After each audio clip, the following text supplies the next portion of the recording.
या देवी सर्वभूतेषु मां गौरीरूपेण संस्थिता नमस्तस्यै नमस्तस्यै नमस्तस्यै नमो नमः। आप सभी को चैत्र नवरात्रि की हार्दिक शुभकामनाएं। नवरात्र अब अपने अंतिम पड़ाव पर पहुंच चुका है। आज मां दुर्गा के 8वें स्वरूप आदिशक्ति महागौरी की पूजा की जाती है। 8वें दिन की पूजा देवी के मूल भाव को दर्शाता है। देवी भागवत पुराण में बताया गया है कि देवी मां के 9 रूपों और 10 महाविद्याओं आदिशक्ति के अंश और स्वरूप है, लेकिन भगवान शिव के साथ उनके अर्धांगिनी के रूप में महागौरी सदैव विराजमान रहती है। महागौरी की पूजा मात्र से भक्तों के सभी पाप धुल जाते हैं और वह व्यक्ति अक्षय पुण्य का अधिकारी हो जाता है। ज्यादातर घरों में नवरात्र की अष्टमी तिथि के दिन कन्या का पूजन किया जाता है। वहीं कुछ लोग नवमी के तिथि के दिन भी कन्या की पूजन करते हैं। शिव पुराण के अनुसार महागौरी को 8 साल की उम्र में ही अपने पूर्वजन्म की घटनाओं का आभास होने लगा था। उन्होंने किसी उम्र में ही भगवान शिव को अपने पति मान लिया था और शिव को पति के रूप में पाने के लिए तपस्या भी शुरू कर दी थी। इसलिए अष्टमी तिथि को महागौरी की पूजन का विधान है। इस दिन दुर्गा सप्तशती के मध्यम चरित्र का पाठ करना विशेष फलदायी होता है। जो लोग 9 दिन का व्रत नहीं कर रख पाते वे पहले और 8वें दिन का व्रत कर पूरे 9 दिन का फल की प्राप्ति कर सकते हैं। नवरात्रि के 9 दिनों में मां के 9 विभिन्न रूपों की विधि विधान से पूजा अर्चना की जाती है। 5 अप्रैल 2025 शनिवार को नवरात्रि का 8वां दिन है। नवरात्रि के 8वें दिन मां के अष्टम स्वरूप मां गौरी की पूजा अर्चना की जाती है। इस तिथि को दुर्गा अष्टमी भी कहा जाता है। दुर्गा अष्टमी का विशेष महत्व होता है।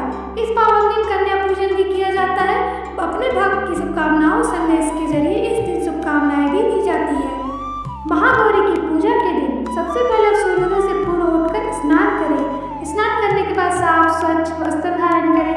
मां की प्रतिमा को गंगा जल से शुद्ध करें। इसके बाद मां को सफेद रंग के वस्त्र अर्पित करें। मान्यता है कि महागौरी को सफेद रंग अति प्रिय है।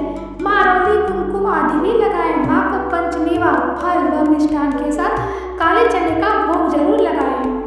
अंत में मां की आरती करें। उससे पहले कथा का श्रवण आप जरूर करें। अष्टमी के दिन कन्या पूजन करना काफी शुभ माना जाता है। आइए जानते हैं अष्टमी पर बन रहे पूजन के शुभ मुहूर्त। ब्रह्म मुहूर्त आपका 4:35 से 5:21 तक का होगा। प्रातः संध्या 4:58 से लेके आपका 6:07 का एक अभिजीत मुहूर्त जो होगा वो 11:59 AM से आपका 12:49 PM तक का होगा। विजय मुहूर्त 2:30 PM से 3:20 PM का होगा। गोधूली मुहूर्त 6:40 PM से 7:30 PM का होगा। पूजा के दौरान व्रत कथा का पाठ न करने से साधक को पुण्य की प्राप्ति नहीं होती है, इसलिए व्रत कथा का पाठ आप जरूर करें। इससे जातक को सभी कार्यों में सफलता प्राप्त होती है और मनोकामनाएं भी पूरी होती है। इसके अलावा सुहाग की रक्षा होती है। आइए अब हम पढ़ते हैं महागौरी की व्रत कथा। पौराणिक कथा के अनुसार मां पार्वती महादेव को पति के रूप में देखना चाहती थी। इसके लिए उन्होंने कठोर तपस्या की। इस दौरान उन्होंने जल और अन्न का त्याग कर दिया था। इसी वजह से उनके शरीर काला पड़ गया था।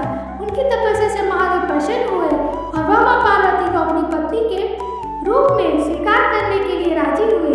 भगवान शिव ने मां पार्वती को गंगा जल से पवित्र किया। इसके बाद देवी का शरीर कांतिमय हुआ और उनका वर्ण सफेद हो गया। इसी वजह से वह मां महागौरी कहलाई।